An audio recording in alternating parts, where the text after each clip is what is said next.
Estimados estudiantes, muy buenas tardes. Hoy día vamos a comenzar con el capítulo 6 de pruebas de hipótesis, capítulo 6 del curso, y vamos a introducir un poco este tema a partir de sus conceptos. Ok, para ello entonces vamos a primero ver cómo se realiza el procedimiento estadístico, ¿no es cierto?, asociado a esto, y vamos a definir los conceptos que se necesitan para poder realizarlo. Entonces, primero vamos a definir hipótesis estadística como una proposición concerniente a uno o más parámetros de una o más poblaciones.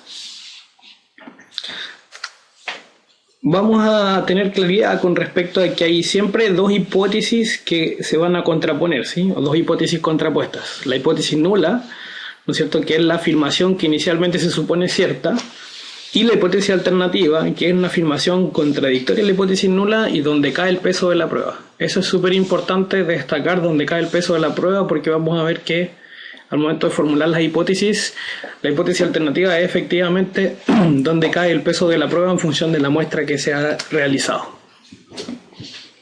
Por definición, vamos a decir que la hipótesis nula se acepta como cierta a no ser que la evidencia muestral apoye fuertemente a la hipótesis alternativa. Esto es muy importante en el sentido en que ya habíamos dicho que el peso de la prueba cae en la hipótesis alternativa. Por lo tanto, la muestra tiene que ser muy concluyente a favor, ¿no es cierto?, de la hipótesis alternativa, tal como se dice aquí, para nosotros dejar de aceptar la hipótesis nula como cierta y decir que la hipótesis alternativa es la correcta.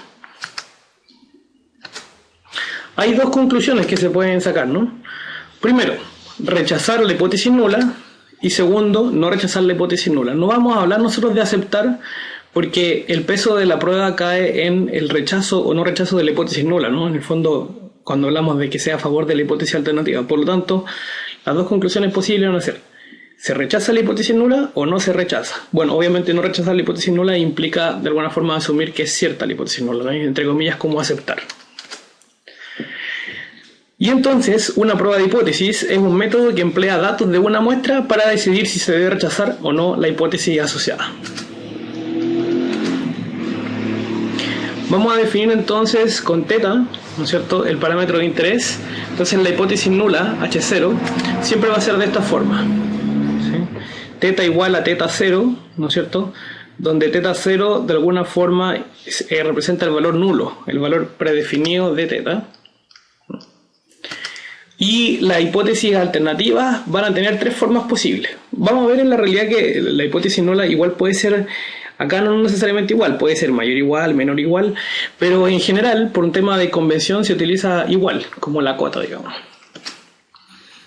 Entonces, la hipótesis alternativa tendrá una de las siguientes formas. La hipótesis alternativa puede ser θ mayor a θ0, o θ menor a θ0, o bien θ distinto de θ0. Y vamos a plantear aquí un ejemplo, cómo se formularían las hipótesis, ¿no? Dice, un fabricante de automóviles asegura que su nuevo modelo tiene un rendimiento de no menos de 10 km por litro. No sería aconsejable contradecir al fabricante sin contar con fuerte evidencia en contra de lo que él afirma. Acá está el tema importante, ¿no? El aspecto que consideran, fuerte evidencia en contra, ¿sí? Por lo tanto, asumimos que lo que el fabricante está diciendo es cierto, ¿no es cierto? Y el peso de la prueba cae en demostrar lo contrario, ¿no? Que haya fuerte evidencia en contra de lo que él afirma, ¿sí? O sea, solo se contradeciría lo que el fabricante está diciendo si la afirmación, que el peso de la prueba es muy fuerte, ¿no es cierto?, en contra de lo que él está afirmando. Entonces la formulación correcta sería, bueno, primero quizás lo que habría que hacer es definir mu, ¿no es cierto? Podríamos definir aquí mu como el rendimiento, ¿no es cierto?, el verdadero rendimiento promedio en los automóviles, ¿sí?, del nuevo modelo. Bueno, pongámosle del auto aquí. Entonces la hipótesis nula sería ¿qué cosa? Bueno, la alternativa también. Hay que formularla siempre, la hipótesis, a partir del parámetro poblacional. En este caso es la verdadera media, ¿no es cierto?, el verdadero rendimiento promedio de este auto. Entonces la hipótesis nula sería mu, ¿no es cierto? Y si vamos a asumir que es cierto, de alguna forma, acuérdense que la hipótesis nula es que se afirma lo que es, o sea, uno asume lo que se supone que es cierto, y lo que se supone que es cierto es lo que el fabricante está diciendo, que es que el rendimiento es no menos de 10 km por litro, ¿cierto? Y no menos sería algo así. no menos de 10 kilómetros por litro. ¿Sí? Y la alternativa, dice aquí, no sería aconsejable contradecir el fabricante sin contar con fuerte evidencia en contra de lo que él afirma. Lo que él afirma es que efectivamente sea mucho menor a 10, ¿cierto? El rendimiento, 10 kilómetros por litro. Ahora, en estricto rigor, esta mayor igual, como hablábamos recién, se puede sin ningún problema convertir y dejarlo como una igualdad solamente, ¿ya? Y el problema está igual correctamente formulado. Quizás escribirlo de esta forma hace más sencillo el entender que la hipótesis alternativa es contradictoria absolutamente a la hipótesis nula, ¿no? Y quizás cuando uno ve el signo igual, uno podría decir que el complemento de lo igual es distinto, ¿no es cierto? No es el menor. Entonces, por eso a veces puede ser aconsejable escribirlo así, pero para efectos prácticos uno lo coloca simplemente como igualdad y eso no cambia el procedimiento de prueba, la verdad, ¿no? Como lo vamos a ver más adelante.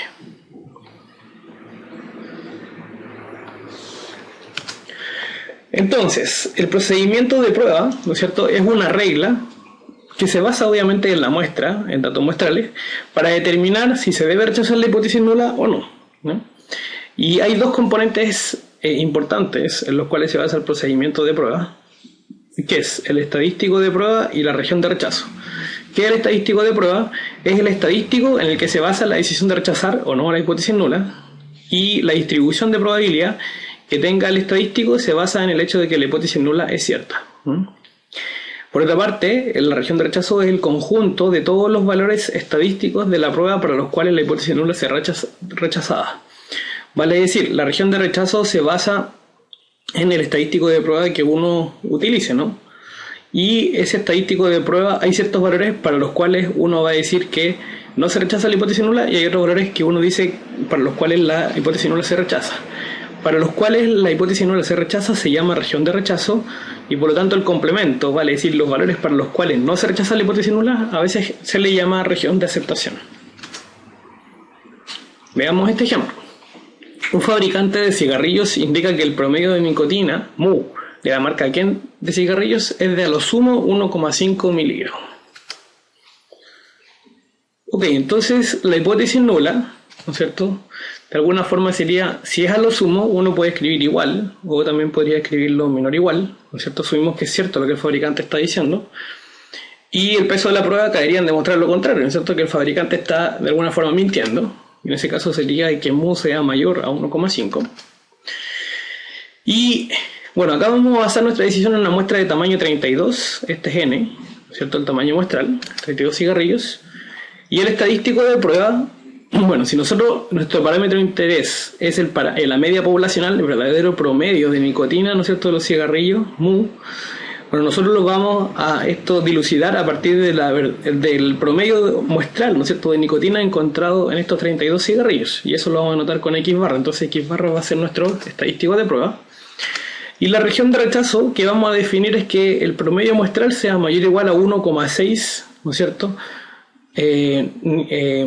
nicotina, ¿no es cierto?, 1,6 miligramos de nicotina en el cigarrillo, en promedio, en la muestra de 32 cigarrillos. Bueno, seguramente a ustedes les causará un poco de inquietud porque acá es 1,5 y acá es 1,6. Bueno, la verdad es que esta lección de 1,6 es de alguna forma un poco arbitraria y vamos a ver que se va a determinar en función del nivel de significancia de la prueba, un concepto que vamos a ver, o bien el nivel de confianza, que es un concepto que ya conocíamos a partir de los intervalos de confianza. Entonces, ¿cuál es la idea? La idea es que el promedio de la muestra siempre se va a equivocar con respecto a la verdadera media poblacional, ¿no es cierto? Y yo quiero demostrar que efectivamente el fabricante, para que se equivoque, el verdadero promedio de nicotina en los cigarrillos tiene que ser mucho, pero mucho mayor que 1,5, por lo tanto acá uno nunca va a colocar en la muestra el 1,5 como un valor posible a rechazar, sino que un valor que sea realmente mayor. Puede ser 1,6, 1,7, etcétera.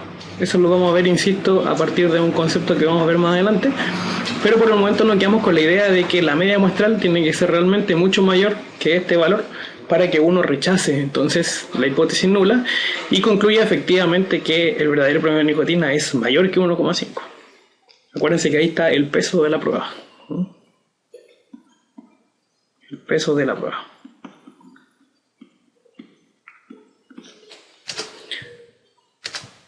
Bueno, ¿qué significa entonces que la región de rechazo sea de esta forma, ¿no?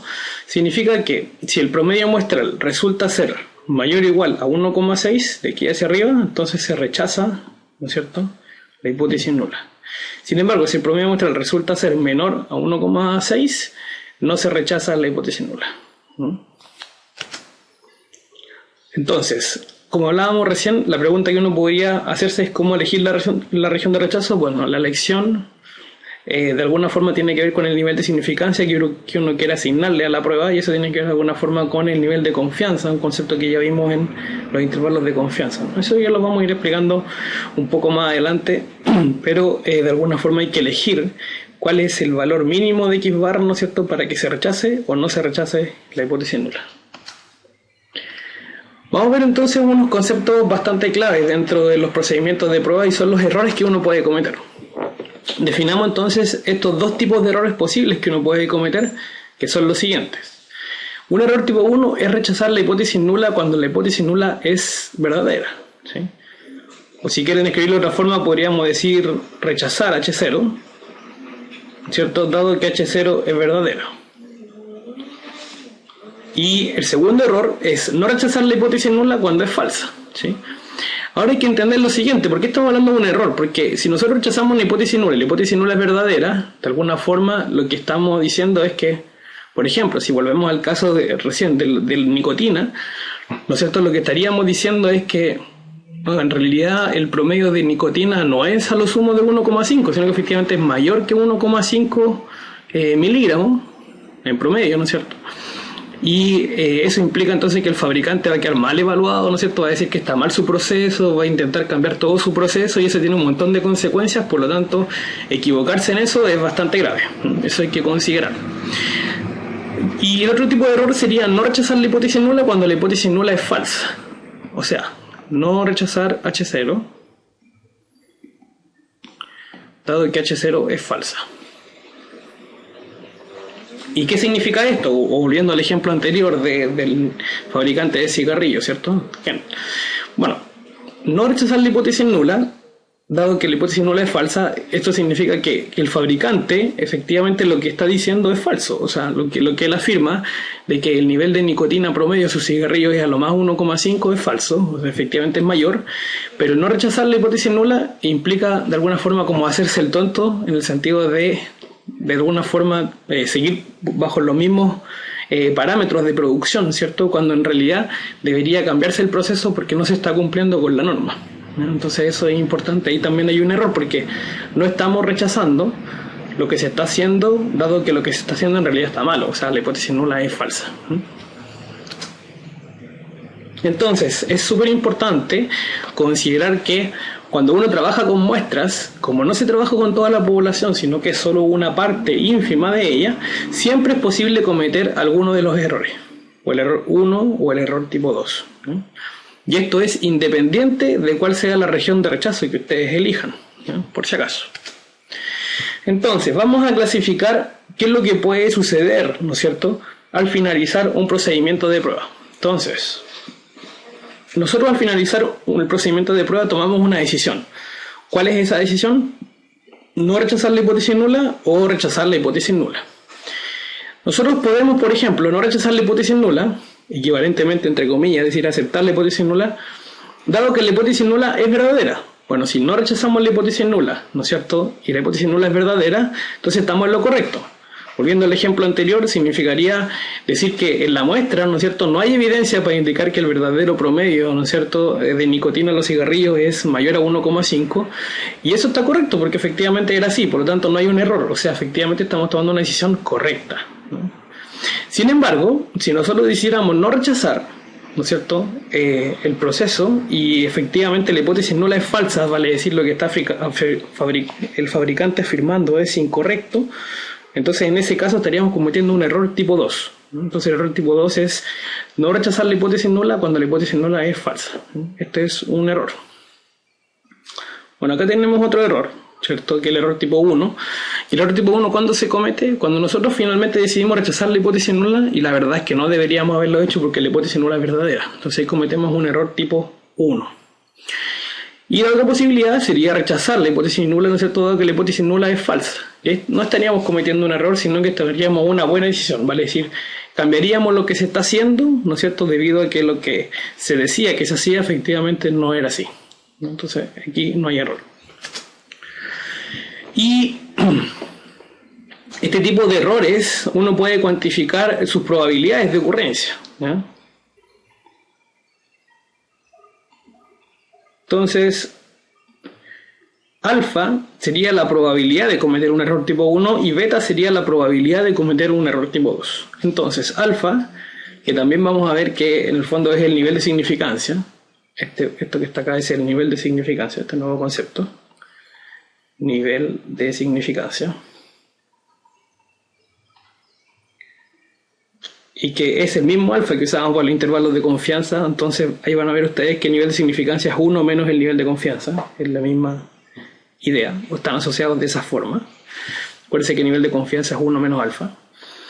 Entonces, volviendo a la idea, la probabilidad de cometer un error tipo 1, alfa, es la probabilidad de rechazar la hipótesis nula cuando la hipótesis nula es verdadera, y beta es la probabilidad de cometer un error tipo 2, y eso sería la probabilidad de no rechazar la hipótesis nula cuando la hipótesis nula es falsa. En general, obviamente lo que nosotros vamos a tratar de hacer es diseñar ciertos procedimientos en los cuales simultáneamente logremos minimizar la probabilidad de cometer ambos errores, ¿sí? Porque si minimizamos estas probabilidades de cometer los dos errores, entonces vamos a hacer un procedimiento más seguro, ¿no es cierto? Un mejor diseño, y quiere decir que en el fondo se van a tomar en general mejores decisiones, o decisiones de alguna forma más acertadas. Entonces vamos a hacer este ejemplo.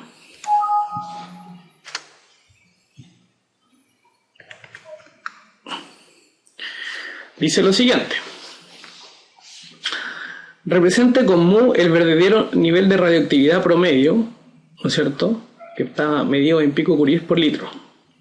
El valor de 5 picocuries por litro es considerado la línea divisora entre el agua segura y el agua insegura.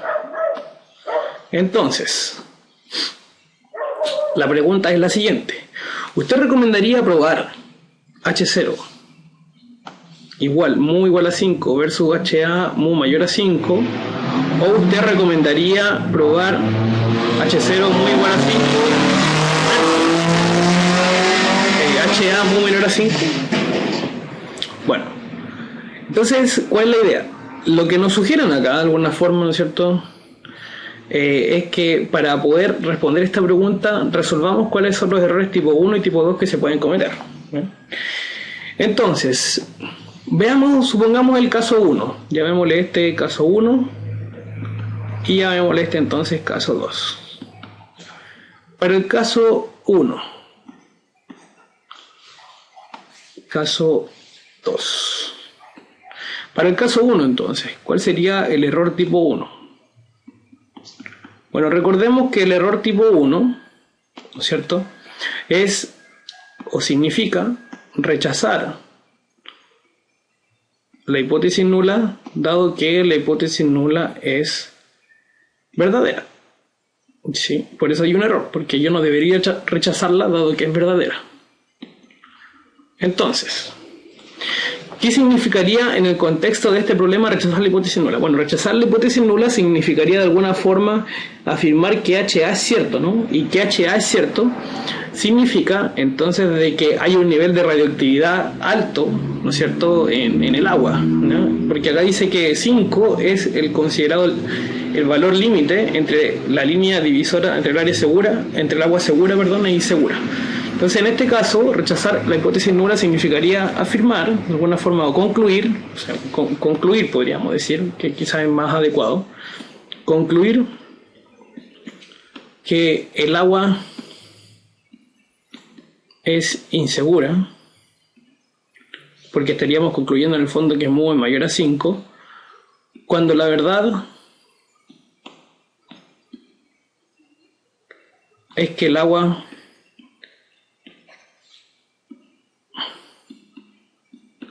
es segura. Por lo tanto, estaríamos cometiendo un error de decir que el agua es insegura cuando en realidad es segura. Y en este mismo aspecto, ¿no es cierto?, el error tipo 2 ¿Cuál sería? No rechazar, esta es la definición, no rechazar H0 dado que H0 es falsa. Ok, entonces, ¿qué significaría esto en el contexto del problema? Bueno, no rechazar la hipótesis nula significa de alguna forma afirmar que la hipótesis nula sigue siendo verdadera, lo cual significa que mu es igual a 5, o en estricto rigor menor o igual, ¿no es cierto? Que sería el complemento de esto. Y eso significa concluir que el agua es segura, ¿no es cierto? Porque estaríamos diciendo que mu es menor o igual a 5, cuando en realidad no lo es. O sea, el agua no es segura. Entonces ahí estaríamos cometiendo el error tipo 2. Bueno, estamos analizando el caso 1, ¿no? Para el caso 2, la idea básicamente es hacer un análisis similar, igual, digamos. Entonces, el error tipo 1 sería el siguiente. Rechazar la hipótesis nula cuando la hipótesis nula es verdadera. Bueno, rechazar la hipótesis nula significa de alguna forma aceptar, ¿no es cierto? O concluir que la hipótesis que es verdadera es la hipótesis alternativa. Entonces, en este caso, el error tipo 1 sería concluir que el agua es segura cuando en realidad no lo es. ¿Por qué el agua es segura? Bueno, acá porque sería que mu es menor a 5, ¿cierto? Mucho menor a 5. Y el error tipo 2 sería, tal como aparece acá, no rechazar la hipótesis nula, o sea, concluir que el agua es insegura, ¿no es cierto?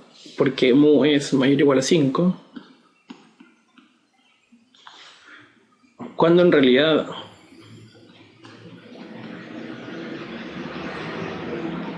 lo es.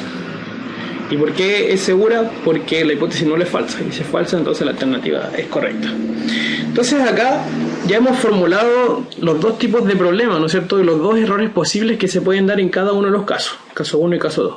Entonces la idea, acá hay que tener presente el siguiente concepto fundamental. En general, uno lo que controla siempre en la práctica es la probabilidad de cometer el error tipo 1, vale decir alfa. Ese es el error que uno controla y con el cual diseña el experimento de alguna forma, ¿no? El procedimiento de prueba.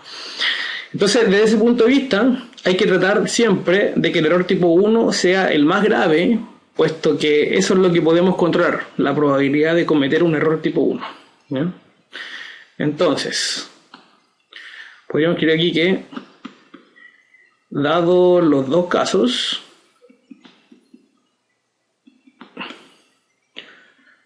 el error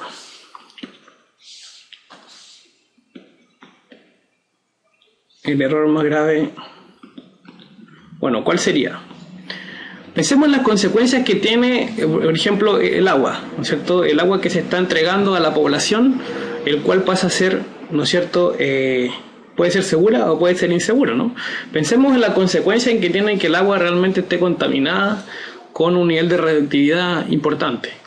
Las consecuencias para la población realmente son mucho más graves, ¿no? Más grave que pensar en las pérdidas económicas que puede tener la compañía, ¿no? Lo más importante acá es pensar en la población.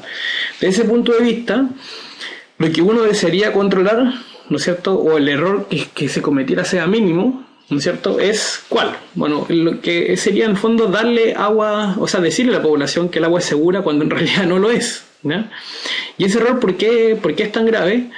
Porque si bien el otro error, ¿no es cierto?, es concluir que el agua es insegura cuando en realidad lo es, o sea, la única consecuencia que tiene, por ejemplo, concluir que el agua es insegura cuando en realidad es segura. Aquí escribimos mal, me parece esto. Nos faltó un no. Ya. Entonces,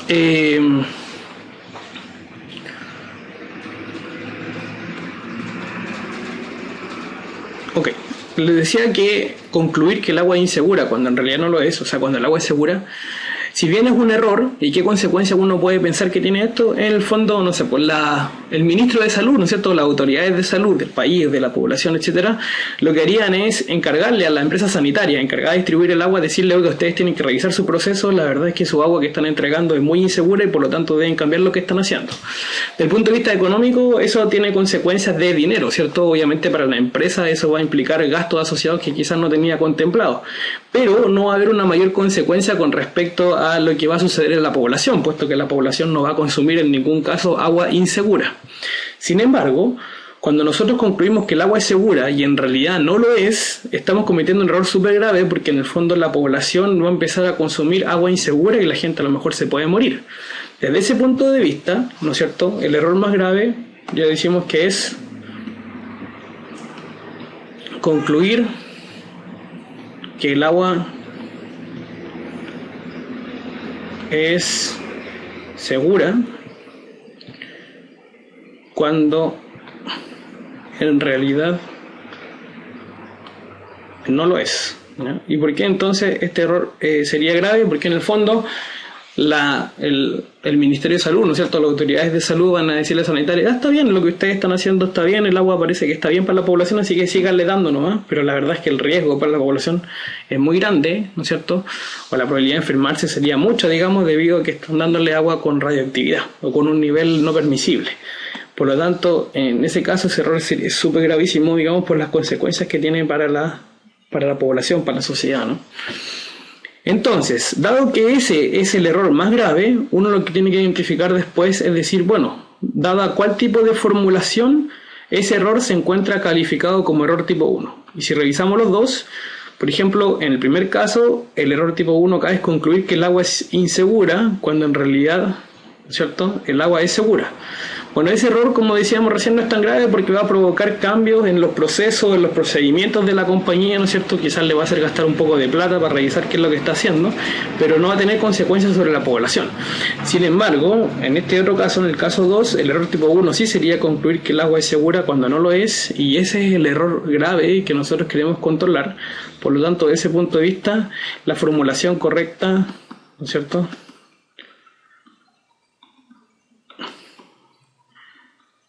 ¿no es cierto?, en función, acuérdense de esto, en función del error tipo 1, es el caso 1. Es decir, lo que nosotros recomendaríamos es plantear la hipótesis nula es mu igual a 5 versus la hipótesis alternativa mu es menor a 5.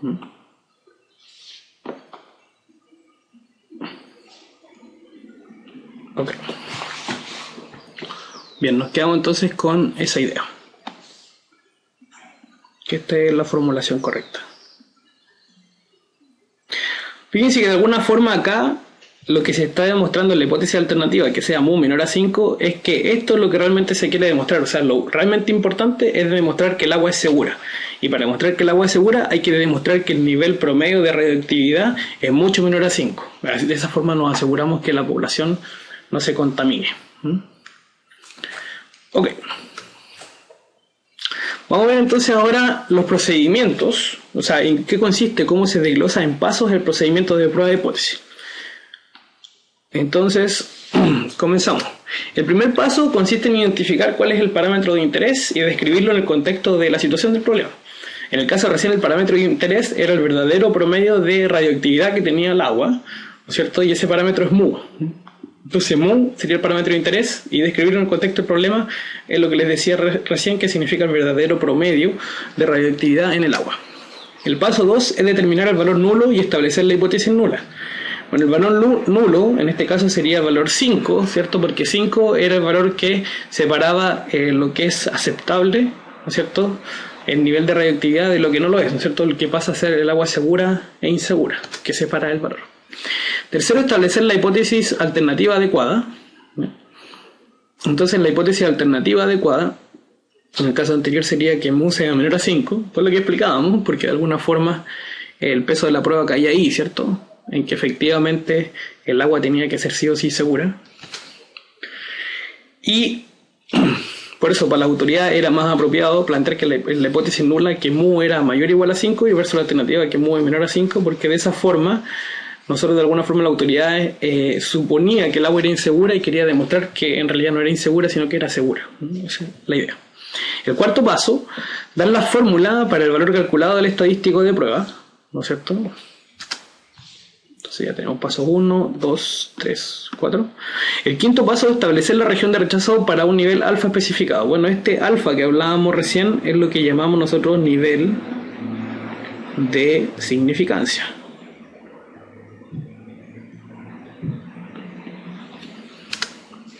Sexto paso, calcular las cantidades muestrales necesarias, sustituir en la fórmula el estadístico de prueba y calcular ese valor.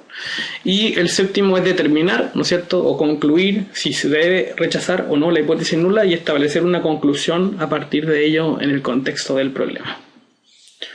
Bien, vamos entonces a ver cómo se aplica esto en un ejemplo, pero para ello vamos primero a introducir el concepto de prueba de hipótesis para la media. O sea, vamos a ir yendo de forma más específica a conceptos propiamente tal y de ahí vamos a aplicar el procedimiento que acabamos de describir. Entonces, para comenzar con esto, ¿no es cierto?, con las pruebas de hipótesis para la media poblacional y para comparar dos medias, vamos a tomar algún contexto, algún ejemplo, ¿no? Supongamos que la compañía de cervecerías Unidas, ¿no es cierto?, se toma una muestra de 20 botellas llenadas desde la línea de producción y se mide cuál es el volumen de llenado promedio. Si el verdadero promedio de llenado supera los 300 cc, habrá entonces que detener el proceso productivo y volver a configurarlo. Entonces la idea es, a partir de la muestra obtenida, ¿no es cierto?, de estas 20 botellas, ¿habrá que detener el proceso? Es un poco lo que queremos determinar, ¿no es cierto?, si tenemos que cambiar o no el proceso en función de la muestra que hemos sacado. En Falabella desean conocer si las mujeres gastan en promedio en las liquidaciones más que los hombres para así determinar el stock de mercadería apropiado y la distribución, ¿no es cierto?, el layout, la forma apropiada en que deben estar sus tiendas, ¿no es cierto?, en que está su departamento. Vale decir, por ejemplo, la ropa de mujer debe estar más expuesta que la ropa de hombre a lo mejor porque esa es una mejor estrategia dado que las mujeres van a comprar más que los hombres, por ejemplo. O la ropa de mujer se compra más que los hombres, si es que así lo fuera, ¿no? Entonces ese es un poco lo que vamos a discutir, cómo plantear esto, ¿no es cierto?, o cómo modelarlo de forma tal de llegar a estas decisiones. Entonces, partamos un poco con la teoría. Existen tres casos, ¿no es cierto?, en estos tipos de pruebas, y para ello analicémoslos en orden. El primero, y estos casos en realidad tienen mucho que ver con los intervalos de confianza que ya vimos, ¿no es cierto?, son básicamente los mismos casos. Entonces, el primer caso, quizás el más hipotético y menos realista, es que la verdadera desviación estándar sigma se conoce, la población es normal y no importa el tamaño de la muestra, ¿no? Entonces, en este caso, el estadístico que vamos a utilizar es z x barra menos mu 0 dividido por sigma sobre raíz de n, el cual sigue una distribución normal estándar con media 0 y varianza 1. El segundo caso, ¿no es cierto?, no importa si sigma es conocido o desconocido, no le vamos a prestar importancia a ello, pero el tamaño muestral sí es grande. Entonces, como el tamaño muestral es grande, aplica el teorema central del límite, ¿no? Y entonces tenemos dos posibilidades. Utilizamos el estadístico z, que va dividido por sigma, ¿no es cierto?, en el caso de que sigma sea conocido, y si es desconocido, en vez de sigma va s, ¿ya? Pero ambos tienden a comportarse de manera normal, con distribución normal, y decimos recién que no importaba la población, digamos, vale decir si es población normal o no, si los datos vienen de una población normal, debido al hecho de que el teorema central del límite nos ayuda a justificar de que el promedio muestral tiende a comportarse normal. El tercer punto, quizás, bueno, los puntos 2 y 3 son los más realistas, ¿no? Sigma se desconoce, lo cual pasa mucho en la práctica, en realidad sigma muy rara vez se conoce. La población es normal, el tamaño muestral es pequeño, y en ese caso, como el tamaño muestral es pequeño, es menor que 30, no aplica el teorema central del límite, entonces en ese caso utilizamos el estadístico T, que sigue una distribución T-student con n menos un grado de libertad, ¿sí? Este estadístico es el mismo que está acá, solo que este es Z porque es normal y este es T porque es de la distribución T-student, ¿no? Y en este caso sí es necesario que la población sea normal, ¿no? Ese es el punto. Ok, entonces vamos a ir viendo cómo se realiza el procedimiento de prueba y cómo graficamos las regiones de rechazo en cada caso, ¿no? Entonces, si la hipótesis nula dice que mu es igual a mu 0, ¿no es cierto? El estadístico, que está acá, acuérdense que el estadístico de prueba siempre se basa en el hecho de que la hipótesis nula es cierta. Por lo tanto, que mu, ¿no es cierto?, es igual a mu 0. Por eso es el valor hipotético de mu inicialmente. Y ese sería el estadístico de prueba. Y las regiones de rechazo van a depender, ¿no es cierto?, de la hipótesis alternativa, en el fondo. Siempre va a ser así. Si la hipótesis alternativa es lo que se conoce como de cola superior, vale decir, de la forma mu mayor a mu 0, entonces la región de rechazo tiene la forma z mayor o igual a z de alfa. Si la hipótesis alternativa es de la forma mu menor a mu 0, entonces la región de rechazo tiene la forma z menor o igual a menos z de alfa. Y si la hipótesis alternativa es mu distinto de mu 0, entonces la región de rechazo de alguna forma se parte en dos partes, ¿no es cierto? Vale decir, porque si es distinto, se supone, ¿no es cierto?, de que puede ser distinto porque es mucho más pequeño que un determinado valor o mucho más grande que un determinado valor, ¿cierto? Esa es un poco la idea. Vale decir, si está en torno al centro, no rechazamos, pero si está en las colas, sí rechazamos. Vamos a ver entonces cómo determinamos la probabilidad de cometer un error tipo 2. Bueno, ya habíamos definido qué es lo que es un error tipo 2, ¿cierto? Un error tipo 2 es la probabilidad, un error tipo 2, después la probabilidad. Un error tipo 2 es no rechazar la hipótesis nula cuando sí debemos haberla rechazado porque la hipótesis nula es falsa, ¿no? Por lo tanto, partamos un poco con esta idea de, pongámonos en este escenario. La hipótesis alternativa, ¿no es cierto?, es de la forma mu mayor a mu 0, en ese caso la región de rechazo es de esta forma, ¿no es cierto? Z mayor o igual a Z alfa, lo cual se puede reconstruir a esta expresión a partir del hecho de que Z es igual a ¿qué? A x barra menos mu 0 dividido por sigma sobre raíz de n. Entonces si esta expresión es mayor o igual a Z alfa y despejamos x barra, nos queda que x barra es mayor o igual a mu 0 más Z de alfa por sigma sobre raíz de n, ¿no es cierto? Lo cual sería la región de rechazo, ¿sí? Pero en nuestro caso hay que entender de que un error tipo 2 es el no rechazo de la hipótesis nula. Entonces el no rechazo implica que nos interesa analizar la región de no rechazo, vale decir la región entre comillas de aceptación, y la región de aceptación sería el complemento de esto, ¿no? O sea, si x barra es menor que mu 0 más z de alfa por sigma sobre raíz de n, h0 no se rechaza. Entonces, para una prueba, ¿no es cierto?, de nivel alfa, y siendo mu' un valor mayor a mu, ¿no es cierto?, pero el verdadero valor de la media, ¿no es cierto?, porque si nosotros rechazamos la hipótesis nula, significa que la hipótesis que es cierta es la alternativa, y si es cierta la alternativa, entonces mu ya no es igual a mu 0, sino que es mayor a mu 0, y ese valor mayor a mu 0 nosotros le vamos a llamar mu'.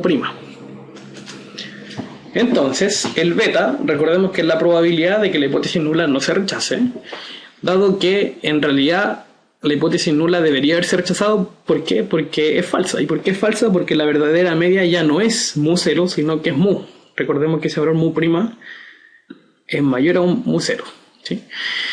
Entonces, ¿cuándo la hipótesis nula no se rechaza? Bueno, cuando ocurre esto, ¿no? Cuando cae en la región, el promedio muestral cae en la región de no rechazo, que esa expresión se escribiría así.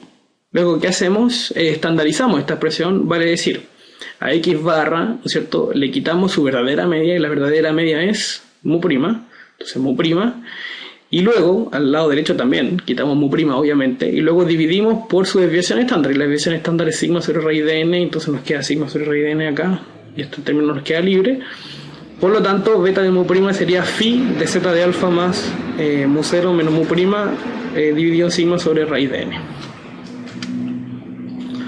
Donde recordemos que la función phi o phi de z es la probabilidad de que una variable normal estándar z sea menor o igual a z, ¿no? Y acá hay que notar que mientras mu' más crece, beta de mu' más disminuye, ¿sí? Porque si esto se hace de alguna forma más grande, esta diferencia se va a hacer cada vez más negativa, y al ser más negativa esta expresión va a tender a irse hacia el lado izquierdo de la cola, vale decir a irse hacia allá, y por lo tanto el área cada vez se va haciendo más chica.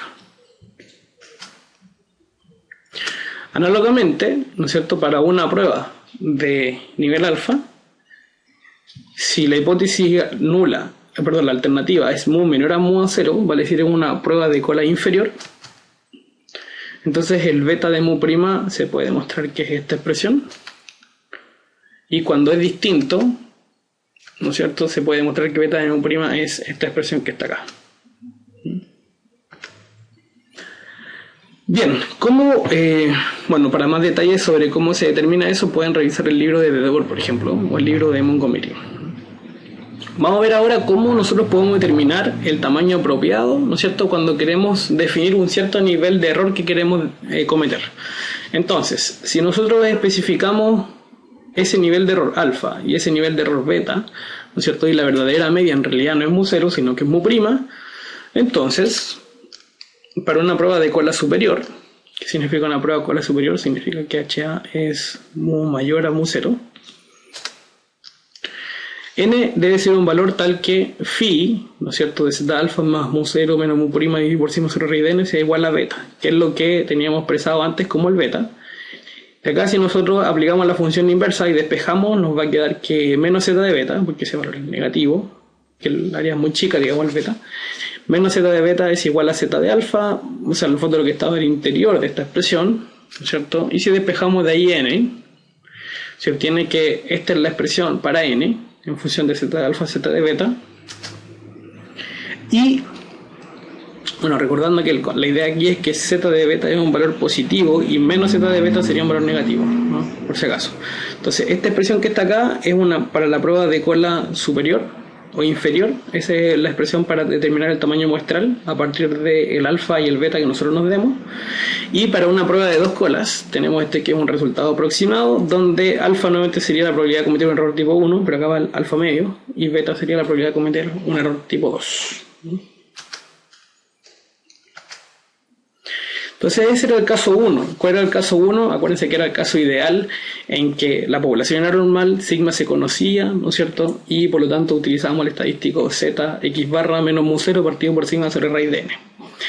El caso 2 es un poco más realista, ¿no es cierto?, porque se basa en que en realidad, bueno, sigma puede ser conocido o desconocido, pero supongamos que es desconocido, que es lo que la mayor parte de las veces ocurre, pero el tamaño muestral es grande, ¿ya? Y eso en realidad nos ayuda mucho porque podemos utilizar el teorema central del límite y vamos a utilizar S en vez de sigma, ¿no es cierto?, o S va a estar cercana a sigma para la mayoría de las muestras, y de esa forma podemos entonces utilizar el estadístico Z.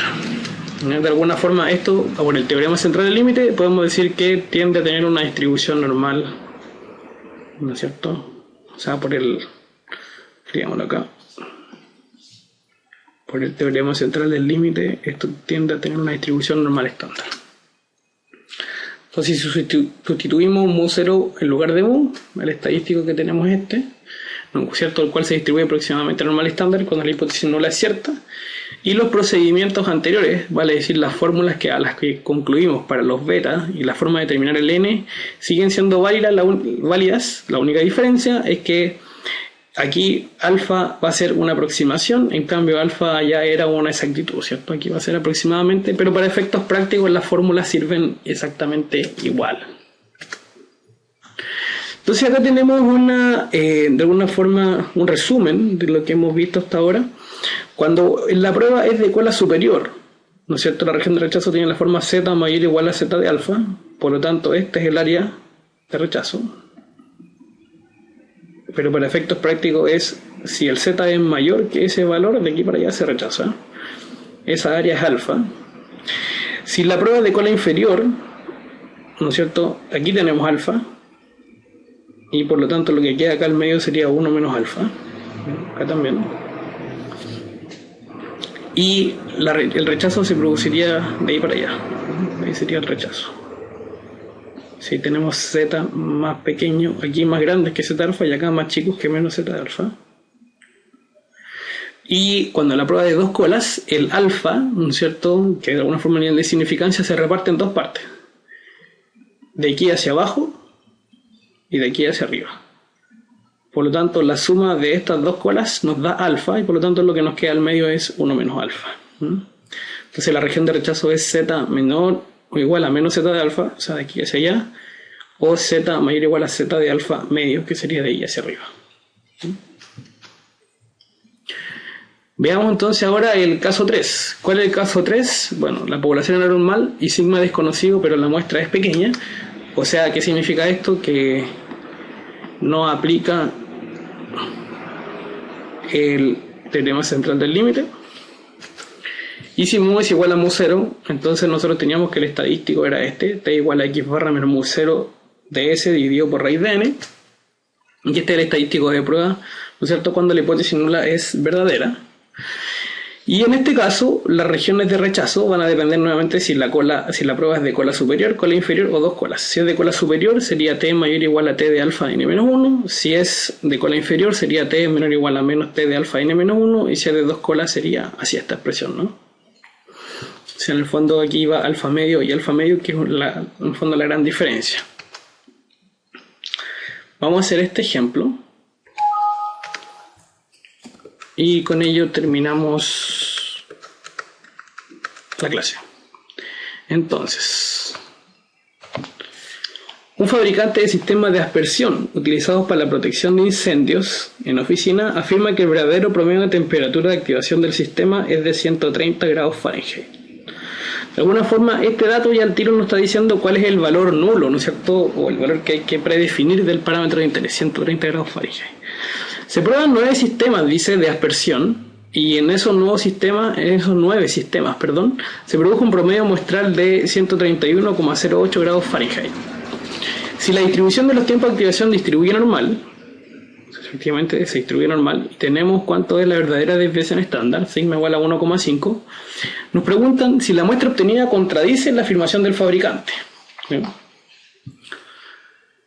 Bueno, en este tipo de problemas hay que ponerse bajo ciertos supuestos y de alguna forma entender de forma muy clara qué es lo que se quiere decir. Acá en el problema en particular dice que el fabricante, ¿no es cierto?, de estos sistemas de aspersión para protección de incendios afirma que el verdadero promedio de temperatura de activación del sistema es de 130 grados Fahrenheit. Vale decir, si llega a esa temperatura, se activa el sistema, ¿cierto? Pero en la práctica ha pasado en algunos incendios aquí que en promedio se ha activado a mayor temperatura, 131,08. Entonces la pregunta acá para modelar el problema sería si realmente plantear que en la hipótesis alternativa que la media es distinto de 130, o en el fondo si lo apropiado es decir de que es mayor a 130. Bueno, eso es una discusión que va a depender bastante del contexto real del problema. Acá en ninguna parte se dice explícitamente si es malo que sea menor o mayor, o si es malo solo que sea mayor, o si es malo que sea menor, ¿no es cierto? De alguna forma hay como interpretarlo. Bueno, vamos a seguir un poco pensando en esto y vamos a partir con el procedimiento de prueba, que son un conjunto de 8 pasos, ¿cierto?, que se definieron con anterioridad, que acá los vamos a volver a mostrar. Entonces, el primer paso es identificar el parámetro de interés y describirlo en el contexto del problema. Entonces, el parámetro de interés, que sería en el fondo el paso 1, ¿no es cierto?, sería mu. ¿Y qué es lo que representa mu? El verdadero, o digamos mejor, la verdadera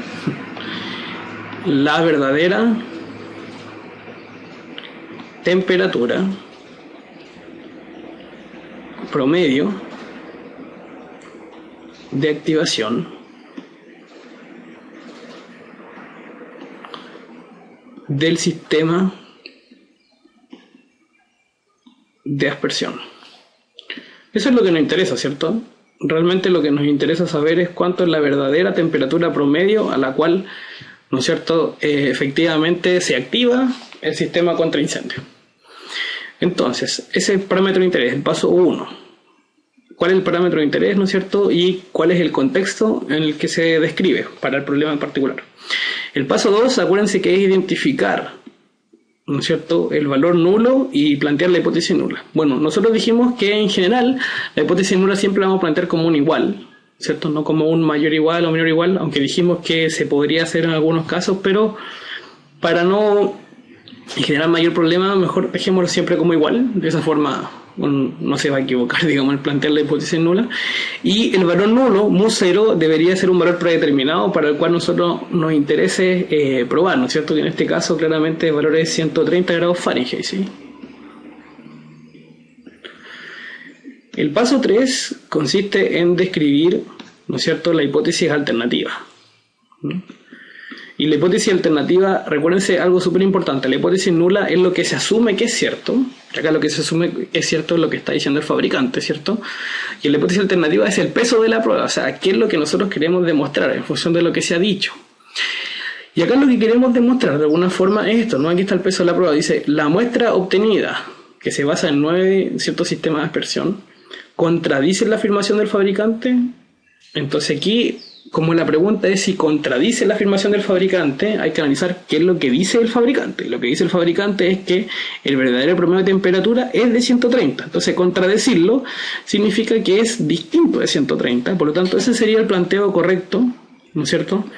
A pesar de que algunos de ustedes podría pensar de que en realidad el planteamiento correcto sería MUSU-A mayor a 130, ¿no? Porque a lo mejor mayor a 130 implica de que la protección antiincendio no está aplicando mucho porque se está demorando, en el fondo se está calentando mucho más el sistema de lo que debería esperar calentarse para activarse, ¿no? Alguien podría pensarlo así, pero en estricto rigor uno se basa en función del peso de la prueba, y el peso de la prueba aquí claramente cae en función de la pregunta efectuada, y la pregunta es súper específica. Dice si la muestra obtenida contradice, esa es la palabra clave, la afirmación del fabricante. ¿Y qué dice el fabricante? Que el verdadero promedio de temperatura de activación del sistema es de 130. Entonces, si la hipótesis nula es igual a 130, contradecir eso es decir que es distinto. Entonces, parece un planteamiento correcto. Paso 4. Bueno, el paso 4 dice que hay que dar la fórmula para el valor calculado del estadístico de prueba. Y en este caso, entonces, definamos el estadístico de prueba. Bueno, el estadístico de prueba sería un estadístico Z. ¿Por qué Z? Porque se asume o se sabe que la población es normal, ¿no es cierto? Y si bien la muestra es chica, n igual a 9, se conoce sigma. Sigma es conocido. Entonces, como sigma es conocido, utilizamos el caso número 1, ¿no? El caso número 1, ¿cuál era? Que la población es normal, que sigma se conoce, que es como el caso ideal, ¿no? Entonces el estadístico Z sería x barra menos mu 0 dividido por sigma sobre raíz de n, ¿sí? Entonces en el fondo esto sería x barra menos mu 0, pero mu 0 ya sabemos que es 130, dividido por sigma, que ya sabemos que es 1,5, y eso sobre raíz de n, ¿sí? Y esto, ¿no es cierto?, sigue una distribución normal estándar, por lo tanto con media serie varianza 1, un estadístico Z. Luego viene el paso 5. ¿Qué consiste el paso 5? Dice establecer la región de rechazo para el nivel alfa especificado. Bueno, acá nos dan un nivel de significancia, ¿cierto?, que es 0,01. Por lo tanto, lo que hay que hacer es lo siguiente. Si es una prueba, ¿no es cierto?, donde H sub A es distinto de 130, la región de rechazo es una prueba en el fondo de dos colas, ¿no es cierto?, lo que llamamos antes. Entonces aquí está la normal estándar, que está centrada en 0. Entonces hay que dividir este 0,01 o 5% o 1% en esto que está acá, que sería 0,005, y esto que está acá, que sería 0,005, de forma tal de que lo que queda dentro del área es el complemento de estos dos, ¿no es cierto? Si yo sumo esto me da 0,01, que esto en el fondo es 0,5%, esto que está acá, y la suma de 0,5% dos veces es 0,1, 0,01 o 1%, y el complemento sería 99%, por lo tanto lo que queda dentro del área es 0,99, ¿sí? Entonces lo que hay que determinar es cuánto vale este valor, ¿no es cierto? Cuánto vale Z de alfa medios, o sea, cuánto vale Z de 0,005. Y ese valor lo podemos sacar en Excel a través de distribución normal estándar. O, sí, aquí tienen dos opciones: usar la Excel, funciones de Excel 2007 o 2010, no sé cómo gustan. Por ejemplo, en 2007 sería distribución normal estándar inversa. Entonces ustedes colocan que la probabilidad que están buscando es, porque acuérdense que aquí hay que entregarle a Excel el área de aquí hacia abajo, ¿sí? Entonces el área hacia abajo sería 0,995, ¿no? Entonces 0,995, O si lo quieren escribir de otra forma sería 1 menos 0,005. Ese es el número.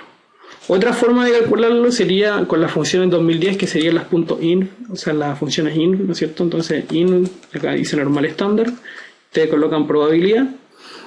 En este caso, en la función in, en 2010, veamos que cómo acumula, si nos pide la acumulada hacia arriba o hacia abajo, o sea, con la superior, con la derecha o con la izquierda. Acá hay un ejemplo, ¿no? Fíjense que normal estándar inversa de 0,9 hasta una probabilidad, ¿no es cierto?, nos da un valor positivo, 1,33. Eso significa entonces que está acumulando de izquierda a derecha. Por lo tanto, acá tendrían que hacer el mismo cálculo, 1 menos 0,005. Y con las dos funciones, ya sea 2007 o 2010, llegan exactamente al mismo resultado. Ese es el número que tenemos que usar como región de rechazo. Acuérdense que decía plantear la región de rechazo. Entonces la región de rechazo sería la siguiente: que el estadístico de prueba Z sea mayor o igual a 2,5758, o bien, ¿no es cierto?, que el Z sea menor o igual a menos 2,5758, ¿sí?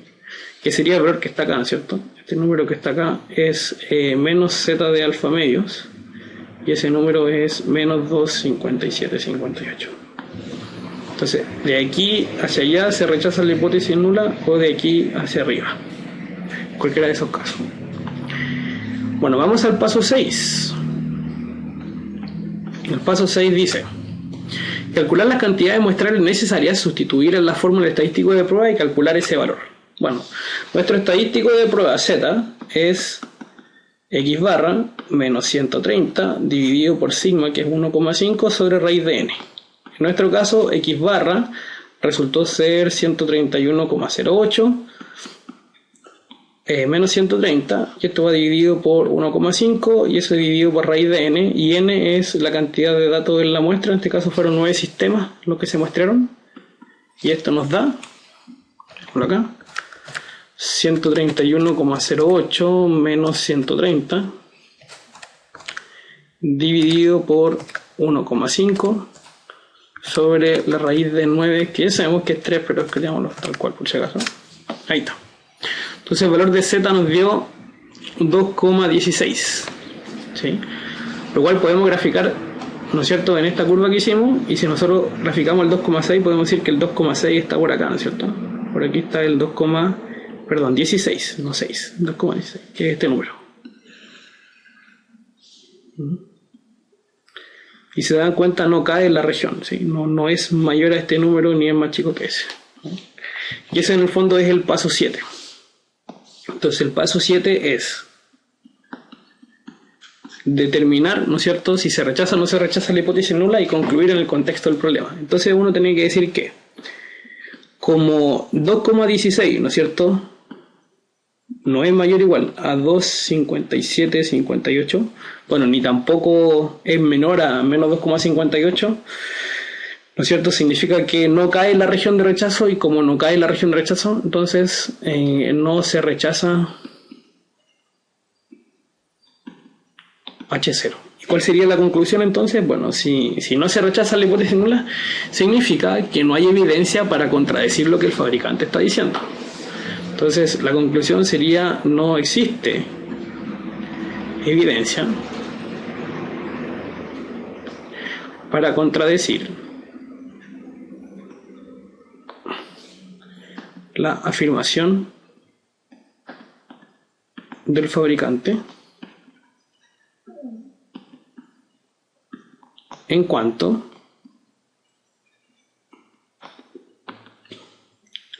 a la verdadera temperatura promedio de activación.